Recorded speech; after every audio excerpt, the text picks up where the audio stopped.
इसका विवाह हुआ। सब सुनाई दे रहा है ना। मलय ध्वज नाम के राजा से विवाह हुआ। अब मलय ध्वज नाम के राजा से जब विवाह हुआ, एक दिन आया कि मलय ध्वज राजा भी शरीर छोड़कर चले गए। अब पुरंजनी करेगा बेचारी। अभी तो पुरंजनी नहीं था, पुरंजन था जो स्त्री बन गया। इसने देखा मेरे पति तो मर गए। अब इसने कहा कि नहीं, अब जब पति मर गए तो मैं भी सतीत्व को धारण कर लूं, यानी मुझे भी सती हो जाना। तो जंगल में चीता सजा करके और पुरंजन जो था वो सती होने की तैयारी करने लगा। और जैसे ही सती होने की तैयारी करने लगा रोने, पति परमेश्वर कह करके रो रहा था और चिता में चढ़ रहा था। अब ये तो हो गई पुरंजन की कहानी। अब अभिज्ञात की सुनिए। उधर अभिज्ञात ने देखा कि बहुत दिन हो गए मेरा मित्र नहीं आया वापस, तो अपने मित्र को ढूंढने के लिए निकल गया। चलो ढूंढ के लाते। मित्र की याद आई तो अभिज्ञात ने अपना भेष बदल लिया और भेष बदल करके वह जंगल के रास्ते से जा रहा था पुरंजन को ढूंढते हुए। तभी उसने देखा कि चिता पर एक औरत जो है वो चिता को अग्नि लगा करके उसमें और आत्मदाह करने जा रही है, सती होने जा रही। जैसे ही उसने देखा वो पहचान गया, रे तो मेरा मित्र है। दौड़ करके गया, अभिज्ञात दौड़ के गया, अरे राम राम राम, अरे मित्र ये क्या कर रहे हो? अरे ऐसा नहीं करते, अरे मरने क्यों जा रहा है? पुरंजन ने कहा राम राम, अब देखो हमें चैन से मरने भी नहीं देते। अरे मेरा पति मर गया, मुझे छोड़ करके तो मैं भला जीवित कैसे रह पाऊंगी, इसलिए मैं सती होने जा रही हूं। अब परिहास करता हुआ अभिज्ञात, अरे तुम सती होने जा रहे हो लेकिन तुम तो स्त्री हो ही नहीं। पुरंजन फिर भी कुछ नहीं समझा। पुरंजन के दिमाग में कुछ प्रवेश ही नहीं किया। उसके मन में एक ही बात थी कि मुझे सती होना।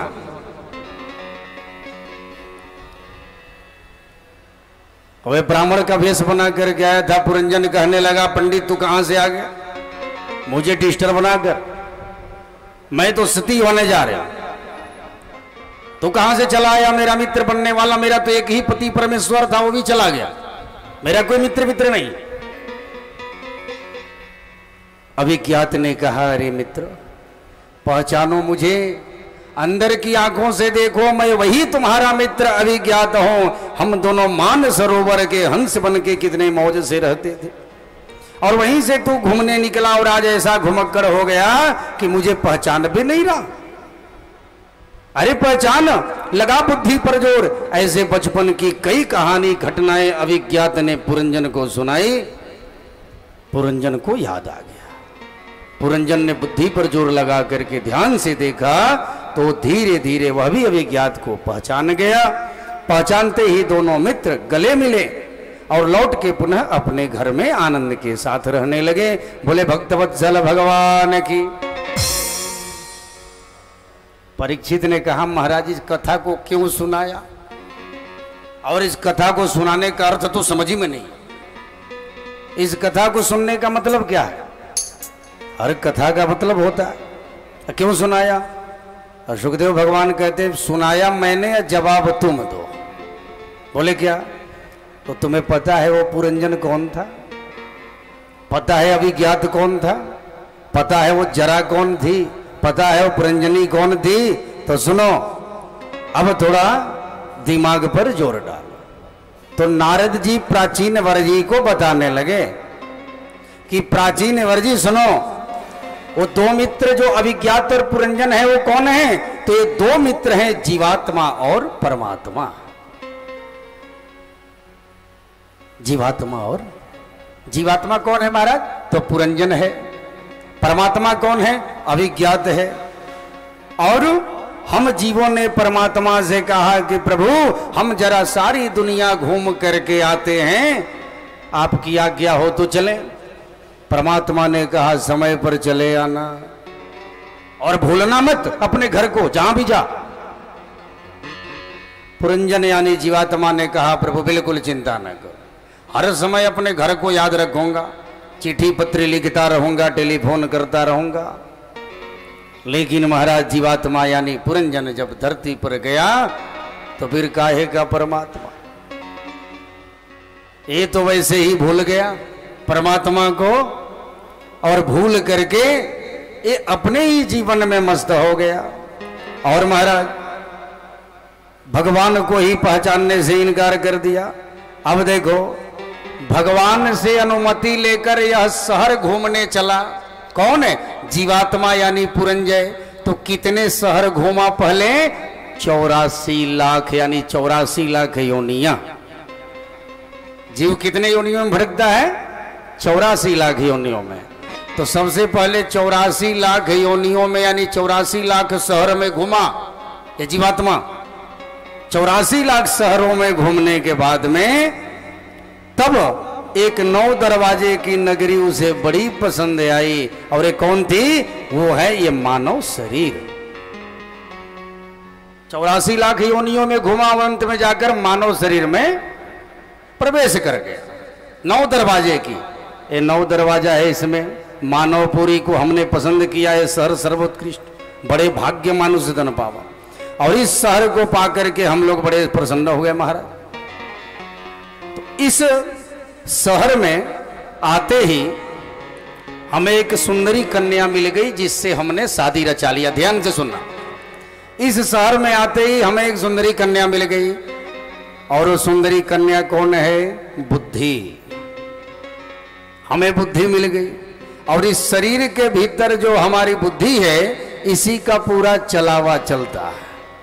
अब ये कहे कि कथा में बैठो तो बैठे, कहे कि नहीं चल के कमरे में सो जाओ तो सो जाए, है? और चल के कहे घूम लो तो घूम ले, चल के कहे जलेबी खा लो तो जलेबी खा ले, यानी पूरा चलावा इसी का चलता है। यानी पुरंजन अपनी पत्नी की बात मान, पूरा का पूरा चलावा सौंप दिया खुद को। पुरंजनी रोवे तो पुरंजन रोवे, यानी बुद्धि जो कहे वो मनुष्य काम करने लगा। ये मालकिन है पूरे शहर की, और इसी की आज्ञा से चलने वाले 10 सैनिक और 1 सेनापति हैं। और ये 10 सैनिक कौन है महाराज? तो 5 ज्ञानेंद्रियां और 5 कर्म इंद्रियां। ध्यान से सुनना, 5 ज्ञान इंद्रियां और 5 कर्म इंद्रियां, और इन 10 का एक सेनापति है जिसका नाम है मणिराम जी महाराज। है? एक सेनापति मणिराम जी, नाम सुने हो? कि मन के हारे हार है, मन के जीते जीत, मन ही मिलावे राम से, मन ही करत भजी। मणिराम जी महाराज सेनापति हैं, जो कहते हैं वही होता है। तो बात समझ में आई? 10 सैनिक कौन? 5 ज्ञान इंद्रियां और 5 कर्म इंद्रियां। और महाराज जैसे सेनापति के द्वारा सैनिक सभी काम करते हैं, वैसे ही सेनापति यानी मणिराम जी जो कहते हैं वही हमारी ज्ञान इंद्रियां करती है और वही हमारी कर्म इंद्रियां करती है। 10 सैनिक उन्हीं का कहा मानते हैं। उसके बाद में अब आ जाओ, तो फिर आगे कौन? तो इधर बड़े प्रेम से पुरंजन पुरंजनी के साथ में रह रहा था महाराज, और उसके नगर की रक्षा कर रहा था कौन? तो 5 फन का एक नाग। ये 5 फन का नाग कौन था महाराज? तो ये 5 प्राण वायु हैं। कौन कौन? प्राण, अपान, उदान, समान और व्यान। ये 5 प्राण वायु हैं जो हमारे शरीर की रक्षा करते हैं।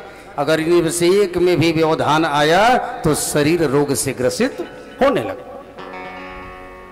ये 5 प्राण वायु, ये 5 फन का नाग, ये अंत तक लड़ता रहता है रोग से, व्याधि से, शत्रुओं से, अंत तक लड़ता। अब ये जाग रहा है तो समझो हम सब जीवित हैं, और कहीं सो गया तो फिर जय जय सिया राम। तो सोते समय सारी इंद्रियां शिथिल हो जाती है, पर श्वास कभी सोता है क्या? हम सो जाते हैं तो सब इंद्रियां, आंख बंद कान बंद, सब इंद्रियां शिथिल हो जाती हैं, लेकिन कभी भी 5 फन का जो नाग हमेशा 24 घंटे रक्षा करता है, ये कौन? तो प्राणवायु, श्वास हमेशा चलता रहता है। बोलो राधे राधे। तो श्वास रूपी सर्प सदा सावधान रहता है। और महाराज सोते समय भी खराटे सुनाई देते हैं, इसका मतलब क्या? तो रक्षा का अलार्म बजता रहता है। सोते समय खराटे बजते हैं, किसके किसके बजते हैं? कई लोगों के बजते हैं। और सोते समय खराटे बजे तो समझो ये जो प्राणवायु महाराज सेनापति हैं, ये जग रहे हैं, ये रक्षा कर रहे हैं। अहर्निशम सेवा में है, यानी कि जागरण हो रही। तो ये तो शहर की व्यवस्था हो गई। अब आगे सुनो और कौन कौन है। बोले गोविंद भगवान की। ये हो गई शहर की व्यवस्था। अब बुद्धि से विवाह करके हालत ये हो गई कि पुरंजन रोवे तो पुरंजनी रोवे तो पुरंजन रोवे महाराज। इसका क्या मतलब हुआ? तो जो हमारी मति है वही बन गई श्रीमती। ध्यान से सुनना, जो हमारी मति है वही बन गई श्रीमती। मति माने बुद्धि। बुद्धि से हमने विवाह कर लिया तो श्रीमती नहीं बन गई। तो जो हमारी मति है वो बन गई श्रीमती। तो अब बुद्धि के इशारे पर हम लोग नाच रहे हैं। हमारी बुद्धि ने कह दिया कि चलो भगवान का भजन करने, तो चल दिए। बुद्धि ने कहा चलो शराब पीने, तो शराब पीने। यानी जो श्रीमती जी ने कहा, ये तो दुनिया का रीत है, जो श्रीमती कहती है वो सब मानते। और श्रीमती जी कहती हैं तो पुरंजन भी मान रहा हमारा, जैसी जैसी कहती है वैसे। तो शहर की व्यवस्था हो, देवी जी के इशारे पर नाचने लगा। अब महाराज ये तो शहर की व्यवस्था। अब ये जरा देवी कौन है वो भी सुनो। ये जरा देवी ऐसी कन्या जिनसे कोई विवाह करना नहीं चाहता। ये जरा देवी का नाम है बुढ़ापा। कोई चाहता है कि बुढ़ापा आ जाए? है भले महीने में 2 बार फेशियल कराना पड़े, लेकिन भैया बुढ़ापा ना आए कम से कम। कोई नहीं चाहता कि बुढ़ापा आए। तो जरा देवी का नाम बुढ़ापा। और एक कब आक्रमण कर दे पता भी नहीं चलता। अच्छा किसी से पूछो भैया आपका जन्म तिथि कब है तो बता दे, किस दिन जन्म हुआ था, किस समय हुआ था, तो व्यक्ति बता देगा। अच्छा किसी से पूछो किस दिन बुढ़ापा आया था तो बताएगा, किस समय आया था पूछ ले। डेट है क्या? कब आक्रमण कर दे कोई मालूम नहीं। तो बुढ़ापे का आक्रमण होता है बिना बताए। जरा देवी ऐसे आक्रमण करती, बिना बताए आक्रमण करती। जरा देवी ने आक्रमण कर दिया महाराज। तो जरा देवी का नाम है वृद्धावस्था। और महाराज उसके बाद में गंधर्वों की एक सेना भी है, 720 सैनिक हैं। ये कौन है? 360 काले सैनिक और 360 गोरे। ये कौन है? तो रात्रि साल में कितने दिन हो रहा? 360 रात्रि हो गई कि नहीं हो गई? तो 360 ये रात्रि और दिन है। दिन वाले गोरे सैनिक हो गए, रात्रि हो गई काले सैनिक।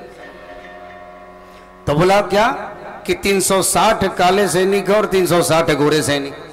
और जरा देवी यानी बुढ़ापा ने धीरे धीरे इन सैनिकों के सहारे शरीर पर शिकंजा कसना आक्रमण कर दिया पुरंजन की नगरी पर, यानी शरीर पर। अब आक्रमण हो गया जरा देवी का। सैनिकों ने उठापटक करना शुरू कर दिया। तुरंत नेत्र की ज्योति कम कर दी, कान में बहरापन आने लगा, दांत टूटने लगे। है? अब महाराज देखो जब आक्रमण हो गया तो हमें कहां पता चला कि कब पता चलेगा कि आक्रमण हो गया जरा देवी का? सैनिकों ने आक्रमण किया तो कैसे पता चलेगा? तो सुनो, सैनिक सब मरते जा रहे हैं, आंखों से दिखना बंद हो गया तो समझो एक सैनिक कान से सुनना बंद हो गया तो समझो दूसरा सैनिक भी, अब धीरे धीरे पैरों से भी चलना बंद हो जाए तो समझो तीसरा सैनिक भी। करते करते करते करते महाराज अब पुरंजन को पता ही नहीं चला कि आक्रमण हो गया शहर पर, कब बुढ़ापा आ गया। पुरंजन को पता भी नहीं चला, अपने पुरंजनी से लगा रहा, बुद्धि से लगा रहा, प्रेम में पड़ा रहा। परिणाम क्या हुआ पता नहीं चलता कि वृद्धावस्था की कब आक्रमण हो गई। तो इसका परिणाम क्या हुआ हमारा, धीरे धीरे धीरे धीरे इस शरीर पर इतना जरा देवी का आक्रमण बढ़ता चला गया कि सारी इंद्रियां शिथिल हो गई। जरा देवी महलों में घुसकर पकड़ लिया पुरंजन को, यानी जीवात्मा को, और पुरंजन बनकर एक पुरी से दूसरे पुरी में घूमते फिर। आज भी पुरंजन बनकर एक पुरी से दूसरे पुरी में सब घूमते फिर। तो ये जीवात्मा और परमात्मा की बात हो गई, हम सब की बात। एक बड़ी सुंदर भजन हमारे भाई सब गाते थे, वो कौन सा है कि रेल चली रे भैया रेल चली, इस जीवन की रेल चली, रेल चली भैया रेल चली, इस जीवन की रेल चली। कभी ये आगे कभी ये पीछे, हाँ कभी ये आगे कभी ये पीछे, घूम रही है गली गली। रेल चली रे भैया रेल चली, इस जीवन की रेल चली।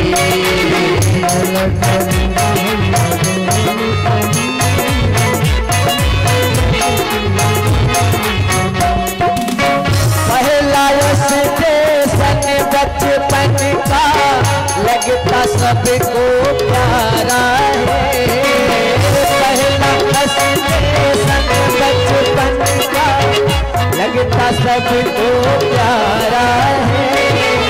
खेल खिलौने खेल रहा है, देखो कैसा नजारा है, देखो कैसा नजारा है। खेल खेल में रंगा हुआ है, खेल खेल में रंगा हुआ है, गाड़ी आगे निकल गई। रेल चली रे भैया रेल चली, इस जीवन की रेल चली, रेल चली रे भैया रेल चली, जीवन की रेल चली।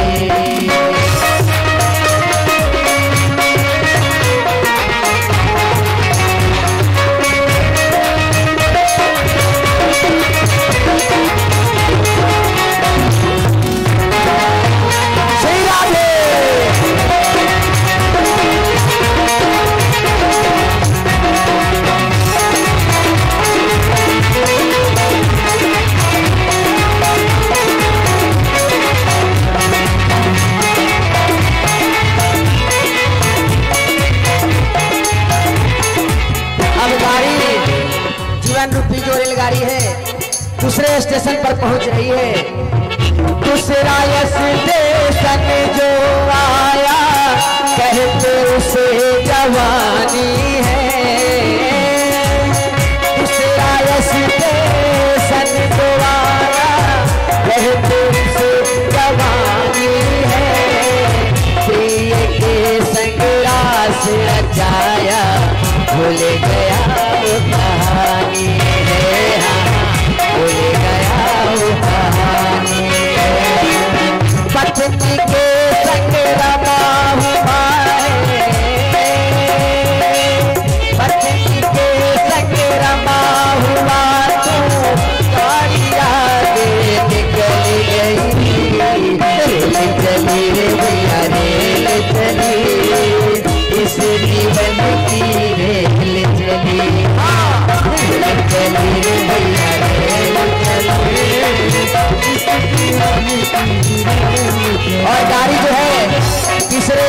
स्टेशन पर पहुंच रही है। गौर कीजिएगा, इस राय स्टेशन जो आया कहते उसे बुढ़ापा है। इस राय स्टेशन जो आया कहते उसे बुढ़ापा है। उल्टी सीधी वाणी बोले अच्छे भजन गाता है। देखो ये मोहन गाता है। राम नाम निकले नहीं मुख से, राम नाम निकले नहीं मुख से, तारी आगे निकल गई। निकली इस जीवन की चली, चली रे भैया रेल चली, इस जीवन की रेल चली। और चलते चलते गाड़ी अपने अंतिम स्टेशन पर पहुंच जाती है। चौथा स्टेशन जो आया, चौथा स्टेशन जो आया कहते उसे श्मशान है। इंजन सारा फेल हुआ है, रेल हुई जाने। चौथा स्टेशन जो आया कहते उसे श्मशान है। इंजन सारा फेल हुआ और रेल हुई जाने है, रेल हुई जाने। कहते कबीर सुनो भाई साधु, कहते कबीर सुनो भाई साधु, तेरी मानव जीवन व्यर्थ गई। चली रे भैया चली, इस जीवन की चली, चली रे भैया चली, इस जीवन की चली। कभी ये आगे कभी ये पीछे, हाँ कभी ये आगे कभी ये पीछे, घूम रही है गली गली। चली रे भैया रेल चली, इस जीवन की रेल चली, चली रे भैया रेल चली, इस जीवन की रेल चली, इस जीवन की रेल चली, इस जीवन की रेल चली। बोले वृंदावन बिहारी लाल की जय। अब परमात्मा आते हैं समझाने के लिए तो अभिज्ञात के रूप में। देखो, जब सब हो गया और पुरंजन जो है वो आत्मदाह करने जा रहा था, तब पंडित बन करके अभिज्ञात आया। यानी परमात्मा भी किसी न किसी रूप में आता है ये संदेश देने के लिए। तो किस लिए यहाँ आया था, कौन सा वादा करके, हमें भूल गया। और कैसे आता है महाराज? तो किसी संत के रूप में, तो किसी सत्संगी के रूप में, किसी साधु के रूप में, गुरु के रूप में। तो किसी न किसी रूप में परमात्मा आ सकते हैं। कि न जाने किस वेश में नारायण मिल जाए। कौन से वेश में भगवान मिल जाए? पुरंजन नहीं पहचान पाया अपने साथी को, पर अभिज्ञात पहचान गया। ऐसे ही परमात्मा सदगुरु के रूप में वेश बदल करके आता है महाराज। और कथाओं के माध्यम से लोगों को अपने असली घर की याद आती है कि हम कहां से आए, कहां से और अब जाना कहां तुम्हें। आए कहां से और अब जाना कहां तुम्हें। कि मन में यही विचार लो, अरे मन में यही विचार लो, बस हो गया भजन में यही विचार लो।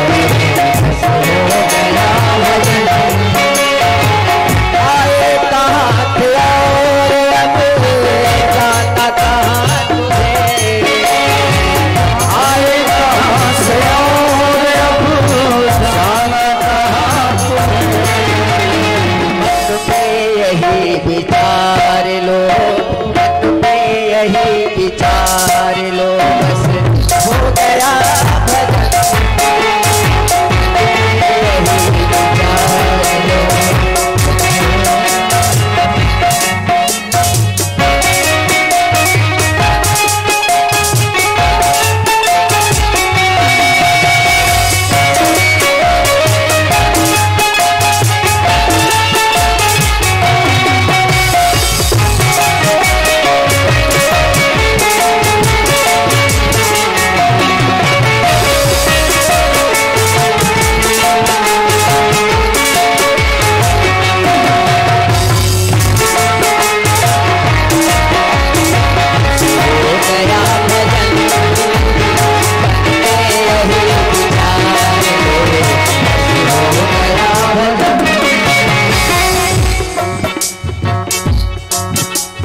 भजन बस एक विचार कर, भगवान का असली भजन खुद को जान ले, खुद को पहचान ले।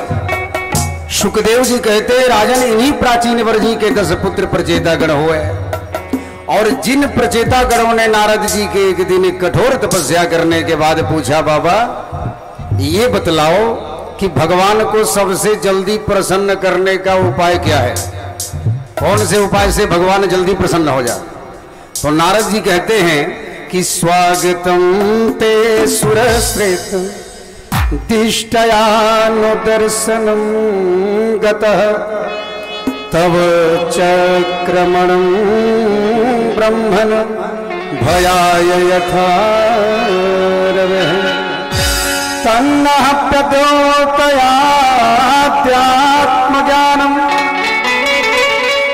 तत्त्वार्थदर्शनम् येनां जसा तरिष्यामो दुस्तरं भवसागर। बड़ी सुंदर बात कहते हैं नारद जी, कहते 3 बातें जीवन में उतार लो प्रभु तुरंत प्रसन्न हो जाएंगे। ध्यान से बोले 3 बातें जीवन में उतार लो भगवान तुरंत प्रसन्न हो जाएंगे। पहला कि दयया सर्वभूतेषु, तीनों बातें श्लोक में है। दयया सर्वभूतेषु संतुष्टया येन केनवा सर्वेन्द्रियोपशान्त्या च तुष्यत्याशु जनार्दन। 3 बातें कौन कौन? तो पहला सूत्र सर्वभूतेषु दयया, जीव मात्र पर दया करो, जीव मात्र पर। एक बात बताएं, कोई मांस मछली का भक्षण करके अगर वो लाख भगवान की पूजा करे तो उसको कोई लाभ होने वाला नहीं है। मांस मदिरा का भक्षण करके आप भगवान के मंदिर में आप अगर जाओ तो उल्टे श्राप ही मिलेगा, आशीर्वाद नहीं मिलेगा। क्यों मिलेगा हमारा? तो ये शरीर भगवान का बनाया हुआ एक मंदिर है और मंदिर को अपवित्र नहीं करनी चाहिए। मंदिर में लाश नहीं ले जाना चाहिए। तो मुर्दा को काट कर खाते हो तो लाश नहीं बन जाता, और मंदिर में लाश नहीं ले जाना चाहिए। और मैं तो ये कहता हूं ना कि जो मांस मछली खाता है वो कोई भी मांस खा सकता है, चाहे वो अगर बकरा खा रहा है तो आदमी भी खा सकता है, कुत्ता भी खा सकता है। अरे मांस तो मांस होता है भाई, अंतर थोड़े ना उसमें। क्या मांस तो मांस होता है, चाहे कोई भी हो। तो जिसने जीवों पर दया नहीं किया, दया सर्वभूतेषु, गोविंद उस पर कभी प्रसन्न नहीं। भगवान को प्रसन्न करना है तो जीवों पर दया करो, और चाहे वो बड़ा सा हाथी हो या छोटा सा चींटी, हर जीव पर दया करने वाले को ही गोविंद की प्राप्ति होती है। सर्वभूतेषु दया, जीव मात्र पर दया करो। व्यक्ति विशेष पर दया करोगे तो मोह के बंधन में फंस सकते हो, लेकिन सर्वभूतेषु दया और सब प्राणी मात्र पर दया करोगे तो प्रभु प्रसन्न हो जाएंगे। हरि व्यापक सर्वत्र समान। तो सबसे प्रेम करो कि इंसान से नफरत।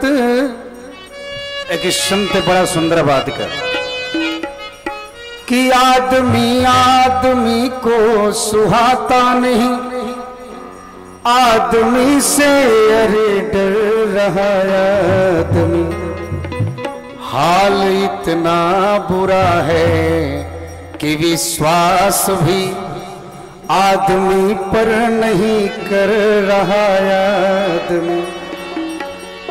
कि इंसान से नफरत करते हो, भगवान को तुम क्या पाओगे। जीवों को मार कर हो, भगवान को तुम क्या रिझाओगे। ध्यान रखना, जिसने जीव मात्र पर दया नहीं किया तो रोम रोम संत हो जाता है, जिसने जीव मात्र पर दया किया। तो भगवान को जल्दी प्रसन्न करना है तो पहला सूत्र, तीनों सूत्र जीवन में याद रख लें। पहला सूत्र क्या बताया नारद जी ने? सर्वभूतेषु दयया, जीव मात्र पर दया करो।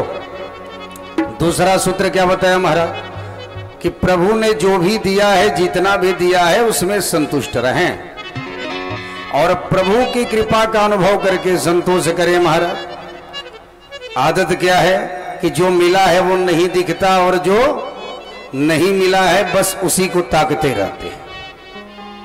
जो पास में है वो नहीं दिखता। जितना दिया है कि पर जब आवहि संतोष धन, कि सब धन धूरी समा। जब संतोष रूपी धन आदमी को मिल जाता है तो दुनिया के सारे धन उसको धूर के समान दिखाई पड़ने लगे। एक बात को, अगर किसी का धन लाखों रुपए पड़ा हो, उसको मिट्टी के समान समझना चाहिए। दूसरे के धन को मिट्टी के समान समझना चाहिए और जितना है उसमें संतोष करना चाहिए। और नारद जी कहते हैं कि प्रभु ने जो दिया, जितना दिया, उसी में संतुष्ट रहो। और इतना ही नहीं, उसी में सबका कल्याण करो, सबकी रक्षा करो। जितना दिया है उसी में समाज का भी भला करो, तब प्रभु जल्दी प्रसन्न होते हैं। एक दंत कथा आती है, ध्यान से सुने। उड़ीसा में एक वृद्धा रहती थी, बेचारे बड़ी गरीब थी। दूसरे के यहाँ कूट पीस करके कुछ पैसे मिल जाते, खर्चा चलता था। विधवा थी, पुत्र भी नहीं था, गांव के बाहर झोपड़ी बनाकर रहती थी। एक दिन किसी के घर शाम में काम करके लौट रही थी। गांव की कुछ औरतें बैठकर बात कर रही थी कि अगले महीने हम सब भगवान जगन्नाथ का दर्शन करने के लिए जाएंगे। उस वृद्धा ने सुना तो कहा, सुनो बहनों, मुझे भी जाने की इच्छा है तीर्थ में, तो मैं भी भगवान जगन्नाथ का दर्शन करने चलूंगी, क्या मुझे भी ले चलोगे? बोले बिल्कुल चलना, पैसे जुटा लो। बोले कितना खर्चा आएगा? बोले कम से कम तो आएगा भाई, कम से कम तो 400-500 रुपए आ ही जाएंगे। बोले अच्छा। अब बेचारी एक घर में काम करती थी, सो 3-4 घरों में करने लगी। दिन दिन भर मेहनत करती, 1 महीने में 500 रुपये इकट्ठा कर लिया। और भगवान भी देखिए कैसा परीक्षा लेते। जैसे ही बेचारी वृद्धा कपड़े की पोटली सर पर रख करके घर से बाहर निकली, गलियों से होकर जाने लगी, एक घर से कुछ बच्चों के रोने की आवाज सुनाई पड़ी। उस घर में जाकर क्या देखती है, एक बेचारी विधवा स्त्री बैठी है, उसके पास में उसके 4 बच्चे बैठे हैं। चारों सूख करके हड्डियां दिख रही हैं, बिल्कुल लगता है कई दिनों से खाना नहीं खाया। सब रो रहे हैं। वो वृद्धा पूछने लगी, बेटी क्या बात है, क्यों रो रहे हो सब? उस औरत ने कहा, माता हमारे घर में अन्न नहीं है, हम 7 दिनों से भूखे हैं, कोई हमें खाने को नहीं देता, लगता है मेरे बच्चे भूखे मर जाए। वृद्धा को दया आ गई, जितना पैसा इकट्ठा किया था सब के सब दे दिया। बेटी पहले जाकर के भोजन की व्यवस्था कर, बाद में घूम लूंगा। भाइयों बहनों, वो वृद्धा सोचने लगी कि अगले महीने जाऊंगी, फिर से मेहनत करने लगी जम के। 1 महीने में फिर से पैसा इकट्ठा कर लिया और फिर कपड़े की पोटली लेकर जैसे ही गली से होकर गुजरने लगी, फिर एक घर से एक औरत की रोने की आवाज। उस घर में गई, देखती है कि एक बीमार बच्चा लेटा है खाट पर, हड्डियां दिख रही हैं। औरत पास में बैठकर सिरहाने रो रही है, पूछा तो पता चला इलाज के लिए पैसे नहीं, बच्चा मरने वाला है। वृद्धा ने सारा पैसा उस औरत को दे दिया, बेटी ले जाकर अपने बच्चे का इलाज कराओ, मैं कभी और जाकर घूम लूंगी। फिर मेहनत करने लगी, परंतु उसका शरीर काम करना बंद कर दिया। एक दिन लोगों ने देखा कि वृद्धा जो सुबह निकलती थी शाम को घर लौटती थी, सो सुबह से शाम हो गई, झोपड़ी से बाहर ही नहीं आई। गांव के मुखिया ने कहा, देखो भाई, कोई जाकर देखो कि वो बाहर क्यों नहीं आई, बीमार है क्या? सबकी सहायता करती है तो उसकी भी करनी चाहिए, जाओ जाकर देखो। एक लड़का गया देखने के लिए, क्या देखा कि झोपड़ी में बेचारी मरी पड़ी है। गांव के सरपंच ने कहा, सुनो, सबकी मदद करती थी, क्या दाह संस्कार हम सब करेंगे, लेकिन अब चूंकि रात्रि हो गई है इसलिए सुबह में ले चलेंगे, सब सो जाओ। सब के सब घर में सो गए महाराज। ठीक रात्रि में अर्धरात्रि को 12 बजे लोगों की आंखें चौंधी आ गई, एक पर एक नींद खुल गई। सबने देखा कि उस वृद्धा की झोपड़ी में इतना प्रकाश हुआ मानो करोड़ों सूरज एक साथ चमक उठे हो। सबकी आंखें चौंधी आ गई। वो झोपड़ी का छत अपने आप फट गया। लोगों ने देखा उस वृद्धा का शरीर हवा में उड़ रहा। भगवान जगन्नाथ स्वयं उस वृद्धा की झोपड़ी में प्रकट हो गए और उस वृद्धा से कहने लगे, मां तू मेरे पास आने के लिए बेचैन थी और मैं तो तेरे पास आने के लिए बेचैन था। अरे तूने जिन गरीब बच्चों को भोजन कराया वो कोई और नहीं, मैं ही था।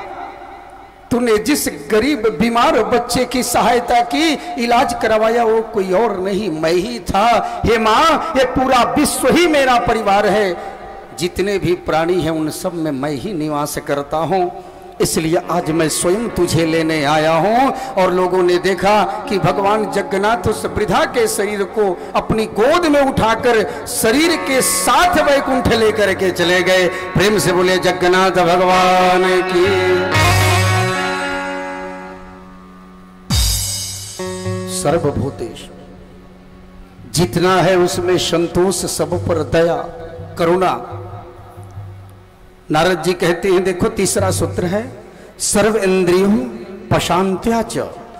इंद्रियों का चाहे जीवन भर जितना विषय भोग कराओ, कोई वैराग्य होने वाला नहीं। इसमें संयम के कोड़े मारने पड़े।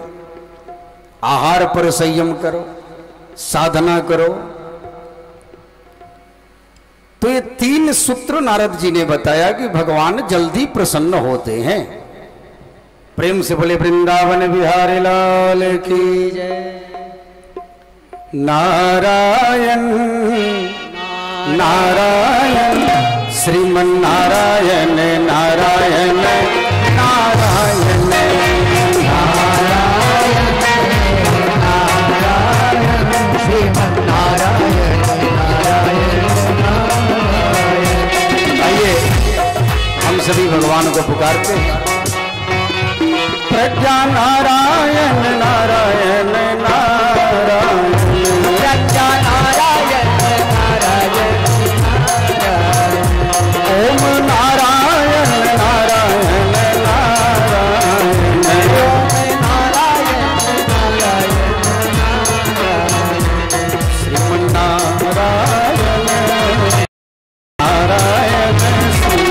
नारायण नारायण श्रीमन नारायण नारायण नारायण श्रीमन नारायण नारायण श्रीमन नारायण नारायण नारायण। भोले लक्ष्मी नारायण भगवान की। पंचम स्कंध में प्रवेश।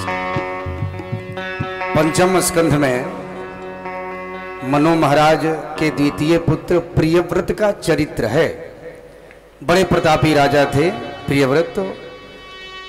तो महाराज प्रियव्रत ने विचार बनाया कि केवल ये दिन ही होना चाहिए, क्योंकि रात्रि में सब सो जाते हैं, कोई काम धंधा नहीं होता।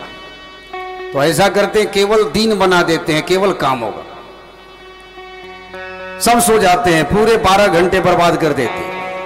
इसीलिए राजा प्रियव्रत ने एक तेजोमय रथ का निर्माण किया और पृथ्वी की 7 प्रदक्षिणा करी।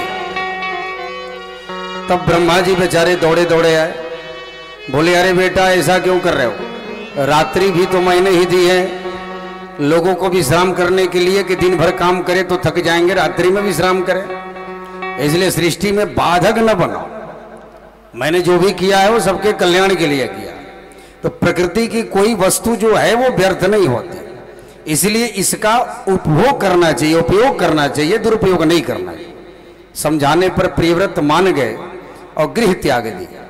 और इन्हीं के प्रताप से पृथ्वी में 7 द्वीप और 7 समुद्रों की रचना हुई। तभी से राजा प्रियव्रत के द्वारा प्रथम द्वीप है जम्बू द्वीप, जिसके हम और आप वासी हैं। जम्बू द्वीप भरत खंडे अर्जावर्ती के देशांतर्गत बोलते हैं ना संकल्प में। प्रथम द्वीप जम्बू द्वीप, जिसके हम सब वासी हैं। और इस जम्बू द्वीप के राजा प्रियव्रत के बड़े पुत्र आग्रिग्न बने। आग्रिग्न से पूर्व चित्ती अप्सरा के साथ विवाह करके 9 पुत्रों को जन्म दिया और जम्बू द्वीप को 9 खंडों में बांट दिया। इसमें पहला खंड बना अजनाभ खंड, इसके राजा बने नाभि। अजनाभ खंड के राजा नाभि बने। मेरु देवी कन्या से विवाह करके इनके घर साक्षात भगवान ऋषभ देव जी का जन्म हुआ। भगवान के 24 अवतार में है। देखिए 24 अवतार की कथा प्रारंभ हो गई है। पहला अवतार हमने बताया था, वराह अवतार से शुरू किया। तो नर नारायण का अवतार कपिल अवतार, पृथु अवतार। अब ध्यान से कथा सुनेंगे तो सब मालूम चलता जाएगा। 24 अवतारों की कथा। तो भगवान ऋषभ देव का आगमन इनके वंश में हुआ। प्रेम से बोले ऋषभ देव भगवान की जय। इनको जैन लोग प्रथम तीर्थंकर मानते हैं अपना। तो ऋषभ देव जी की महिमा से इंद्र को जलन होने लगी। राज्य में पानी बरसाना बंद कर दिया। ऋषभ भगवान ने योग बल से अपने आप ही पानी बरसा दिया। इंद्र को बड़ी लज्जा आई और अपनी बेटी जयंती का विवाह ऋषभ देव जी के साथ में कर दिया। ऋषभ देव जी का विवाह इंद्र की पुत्री जयंती के साथ में हो गया। इंद्र ने माफी मांग ली। वो समझ गया कि स्वयं भगवान के अवतार हैं। और उसके बाद में ऋषभ देव जी के 100 पुत्र हुए। 100 पुत्रों में सबसे बड़े बेटे का नाम था भरत। ये इतना प्रतापी हुआ कि इस अजनाभ खंड का नाम ही भारत वर्ष पड़ा। प्रेम से बोलिए गोविंद भगवान की। आसीदे निदम वर्षम भारत मिति व्यपदिशन्ति। अजनाभ खंड का नाम भारत वर्ष पड़ गया। और ऋषभ देव जी महाराज सब बच्चों को बैठाकर दिव्य उपदेश दिए। भरत जी महाराज बहुत बड़े संत भी हुए, भगवान के बहुत बड़े भक्त हुए। लेकिन कहते हैं कितने भी बड़े भक्त हो, अगर थोड़ी सी भी कहीं आसक्ति हो गई तो समझ लेना फिर कल्याण संभव नहीं है। बेचारे भरत जी महाराज एक बार नदी में स्नान करने के लिए गए। वहां से लौटे। इनके पिता ऋषभ देव जी महाराज ने सब बच्चों को बैठा करके दिव्य उपदेश दिया, मानव तन की गरिमा समझाई और अंत में परमहंस बन करके विचरण करने, पागलों की तरह नग्ना अवस्था में घूमने लगे ऋषभ देव जी महाराज। इसलिए दिगंबर होते हैं ना जैन में, उनको मानते हैं। और इनके पीछे सिद्धियां घूमती थी हाथ जोड़ करके। जितनी सिद्धियां, कितनी 8 सिद्धि, सिद्धि तपस्या करने पर भी न मिले और इनके पीछे सिद्धियां हाथ जोड़ करके महाराज मुझे दासी बना लो। और ये दुत्कारते थे भगो यहां से, हमें किसी को दासी वासी नहीं बना। और पीछे पीछे घूमती थी। बताओ, सिद्धियों को पाने के लिए बड़े बड़े संत महात्मा इतने तपस्या करते हैं, इनके पीछे सिद्धियां हाथ जोड़ करके घूमती थी, महाराज हमें अपनी दासी बना लो। और सिद्धियां सबके पास नहीं होती महाराज। एक सिद्धि मिल गई तो समझो प्रसिद्धि बढ़ गई। हनुमान जी के पास अष्ट सिद्धि थी, अष्ट सिद्धि नवनिधि के दाता। ये 8 सिद्धियां कौन कौन है महाराज? अड़िमा, महिमा, गरिमा, लघिमा, प्राप्ति, पराक्रम, ईशित्व, वसित्व। ये 8 सिद्धियां हैं। अड़िमा मतलब, अड़िमा माने अड़ू के बराबर, लघु, बिल्कुल लघु हो जाना।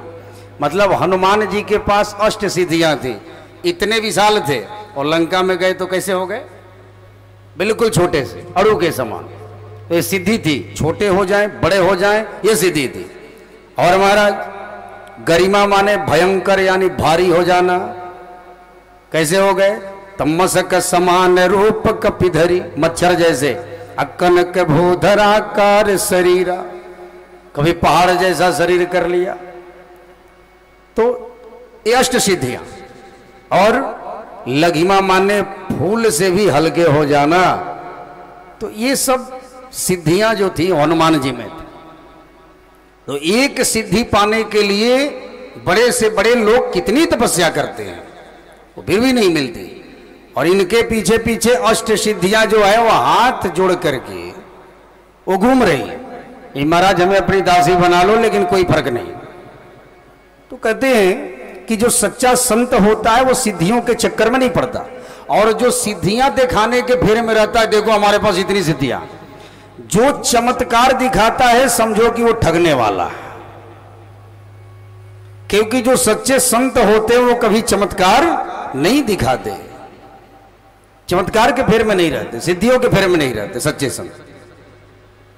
तो सच्चे संतों की यही पहचान है। तो ऋषभदेव जी महाराज सच्चे संत है। और जब देखा कि सिद्धियां पीछे पीछे पड़ गई, तब बेचारे बड़ी परेशान हो। तब उन्होंने भगाया उन सबको। संतों को चमत्कार के फेर में नहीं पड़ना चाहिए। एक संत तो सिद्धि पाकर इतने चमत्कारी हो गई, इतने प्रसिद्धि बढ़ गई कि बेचारे भजन कीर्तन करने लगे। कहते हैं कि कितना भी भगवान में भक्ति हो, लेकिन अगर एक बार भी आसक्ति हो गई तो समझ लेना सब भक्ति खराब। भरत जी महाराज भगवान के परम भक्त, नदी में एक दिन जैसे संध्या वंदन कर रहे थे तो देखा कि बेचारा एक हिरणी जो है, गर्भ में शावक है, बच्चा है, पानी पी रही थी, और तभी एक शेर ने दहाड़ लगाई। बेचारी डर करके मारे छलांग लगाई जोर से।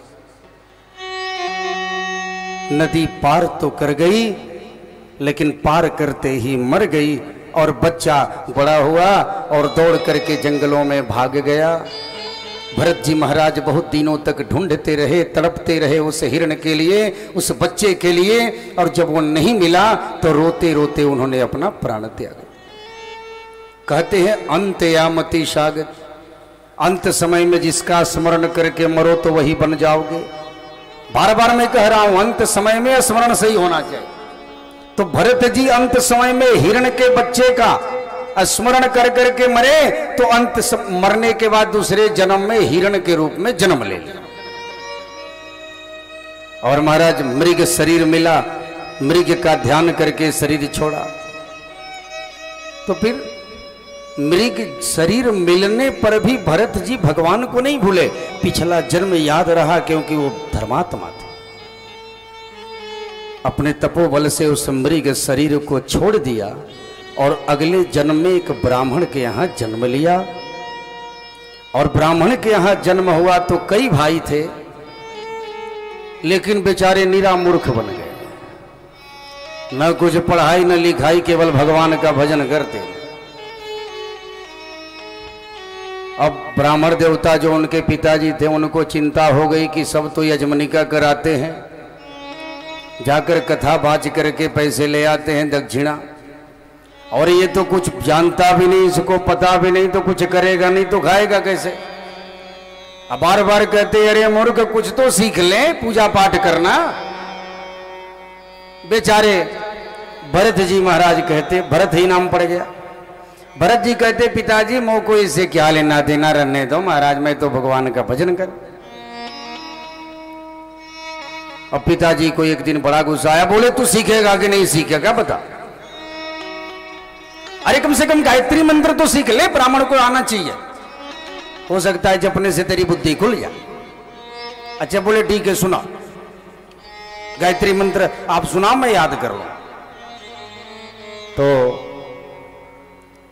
उनके पिताजी गायत्री मंत्र सुनाने लगे। 101 बार गायत्री मंत्र सुना दिया लगातार कि याद हो जाएगा। जड़ भरत जी से पूछा ये बताओ याद हुआ कि नहीं। भरत जी ने कहा पिताजी एक बात बताऊं, जब आप गायत्री मंत्र बोल रहे थे ना तो इस बिल में 9,999 चीटियां घुस गई। बोले अरे मूर्ख, हम तुम्हें कब से गायत्री मंत्र सुना तो चिट्ठियां गिन रहा था।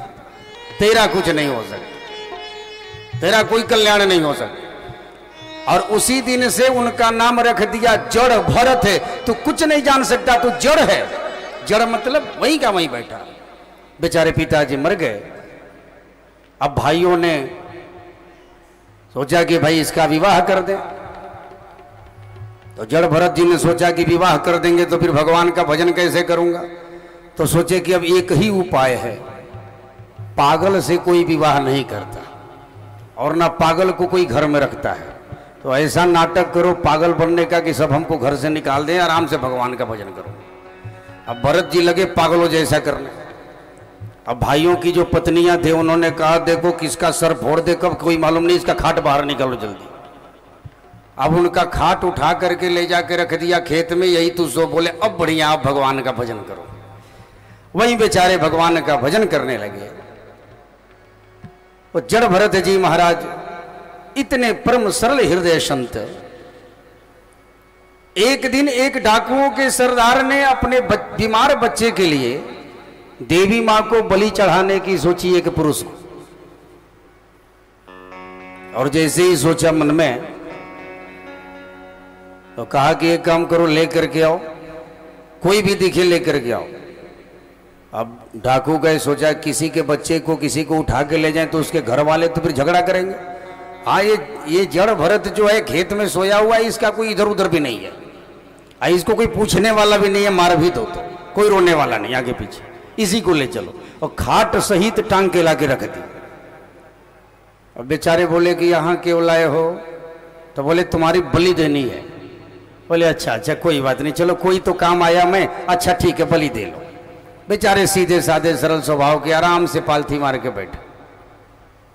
अब डाकुओं के सरदार ने जैसे ही तलवार उठाई तुरंत काली माता प्रकट हो गई मूर्ति में से। रौद्र रूप धारण करके मैया ने सभी डाकुओं का संहार कर दिया। और जड़ भरत जी से कहा आप जैसे महात्मा की आज मेरे मंदिर में बलि चढ़ जाती तो मैं अपराधनी हो जाती। जड़ भरत जी कुछ नहीं बोले, संत स्वभाव वहां से सीधे चल दिए।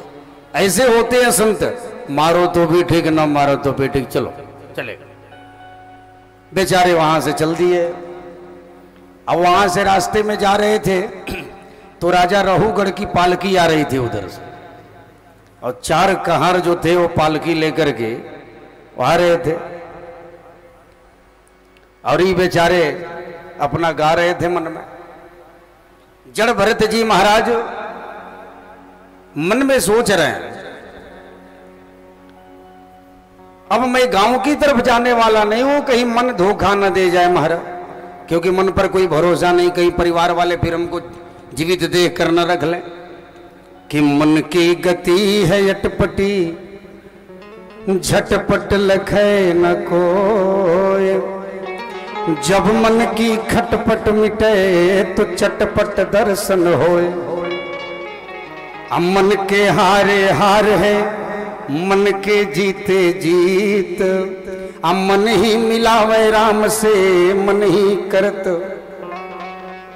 तो महाराज ये मन ही सब कुछ है। अब गांव में नहीं गए, सीधे धर लिए रेगिस्तान का रास्ता। और राजा रहुगढ़ पालकी से आ रहा था, 4 कहार उठाए थे पालकी। अब एक कहार उसमें बीमार पड़ गया। राजा रहुगढ़ की पालकी को रख दिया गया। बोला महाराज एक कहार तो बीमार पड़ गया, अब क्या होगा। बोले देखो कोई मिल जाए तो उसको ले लो। अब बेचारे हट्ठे कट्टे जड़ भरत जी देखे।